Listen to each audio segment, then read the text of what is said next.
nice to be here in this very beautiful room. Can you all hear me all right? Good. You didn't pay attention to me like this when I was a teacher, did you? No. I'm going to read you a story from this book. Has anyone actually got this book yet? One person. Oh, that's quite exciting, because sometimes when I'm reading, I know that everyone already knows what I'm reading, so it's a bit more exciting when you don't. So this story is called The Fountain of Fair Fortune. High on a hill, in an enchanted garden, enclosed by tall walls and protected by strong magic, flowed the Fountain of Fair Fortune. Once a year, between the hours of sunrise and sunset on the longest day, a single unfortunate person was given the chance to fight their way to the fountain, bathe in its waters, and receive fair fortune forevermore. On the appointed day, hundreds of people travelled from all over the kingdom to reach the garden walls before dawn. Male and female, rich and poor, young and old, of magical means and without, they gathered in the darkness, each hoping that they would be the one to gain entrance to the garden. 3 witches. The first, by name Asher, was sick of a malady no healer could cure. She hoped that the fountain would banish her gold and her wand by an evil sorcerer. She hoped that the fountain might relieve her of powerlessness and poverty.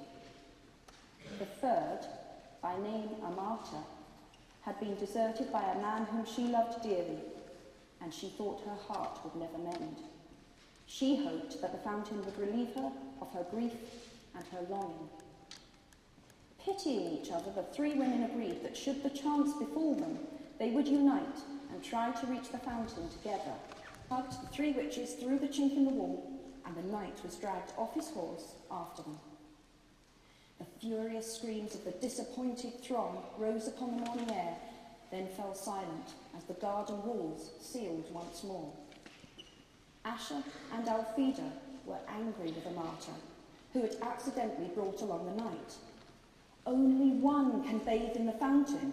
It will be hard enough to decide which of us it will be without adding another person.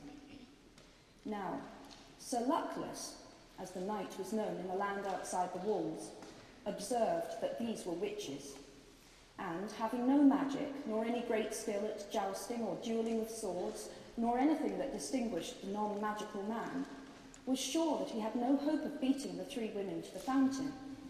He therefore declared his intention of withdrawing outside the walls again. At this, Amata became angry too.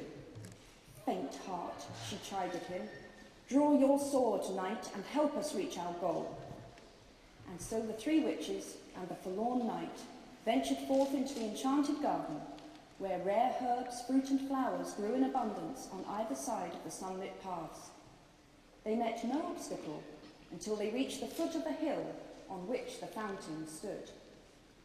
There, however, wrapped around the base of the hill, was a monstrous white worm, bloated and blind. At their approach, it turned a foul face upon them and uttered the following words: "Pay me the proof of your pain." Sir Luckless drew his sword and attempted to kill the beast, but his blade snapped. Then Alfida cast rocks at the worm, while Asher and Amata tried every spell that might subdue or entrance it, but the power of their wands was no more effective than their friend's stone or the knight's steel. The worm would not let them pass. The sun rose higher and higher in the sky, and Asher, despairing, began to weep. Then the great worm placed its face upon hers and drank the tears from her cheeks.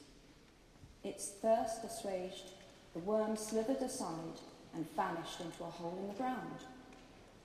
Rejoicing at the worm's disappearance, the 3 witches and the knight began to climb the hill, sure that they would reach the fountain before noon. Halfway up the steep slope, however, they came across words cut into the ground before them. "Pay me the fruit of your labours." Sir Luckless took out his only coin and placed it upon the grassy hillside, but it rolled away and was lost. The three witches and the knight continued to climb, but though they walked for hours more, they advanced not a step. The summit came no nearer, and still the inscription lay in the earth before them. All were discouraged as the sun rose over their heads and began to sink towards the far horizon. But Altheda walked faster and harder than any of them, and exhorted the others to follow her example, though she moved no further up the enchanted hill. "Courage, friends, and do not yield," she cried, wiping the sweat from her brow. As the drops fell glittering onto the earth, the inscription blocking their path vanished, and they found that they were able to move upwards once more. Delighted by the removal of this second obstacle, they hurried towards the summit as fast as they could, until at last they glimpsed the fountain, glittering like crystal in a bower of flowers and trees. Before they could reach it, however, they came to a stream that ran around the hilltop, barring their way. In the depths of the clear water lay a smooth stone bearing the words, "Pay me the treasure of your past." Sir Luckless attempted to float across the stream on his shield, but it sank. The three witches pulled him from the water, then tried to leap the brook themselves, but it would not let them cross, and all the while the sun was sinking lower in the sky. So they fell to pondering the meaning of the stone's message, and Amata was the first to understand. Taking her wand, she drew from her mind all the memories of happy times she had spent with her vanished lover, and dropped them into the rushing waters. The stream swept the memories away, and stepping stones appeared, and the three witches and the knight were able to pass at last onto the summit of the hill. The fountain shimmered before them, set amidst herbs and flowers rarer and more beautiful than any they had yet seen. The sky burned ruby, and it was time to decide which of them would bathe.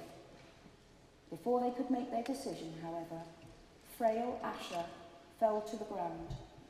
Exhausted by their struggle to the summit, she was close to death. Her three friends would have carried her to the fountain, but Asher was in mortal agony and begged them not to touch her. Then Altheda hastened to pick all those herbs she thought most hopeful, and mixed them in Sir Luckless's gourd of water, and poured the potion into Asher's mouth. At once, Asher was able to stand. What was more, all symptoms of her dread malady had vanished. "I am cured," she cried. "I have no need of the fountain. Let Altheda bathe." But Altheda was busy collecting more herbs in her apron. "If I can cure this disease, I shall earn gold aplenty. Let Amata bathe." Sir Luckless bowed and gestured Amata towards the fountain, but she shook her head.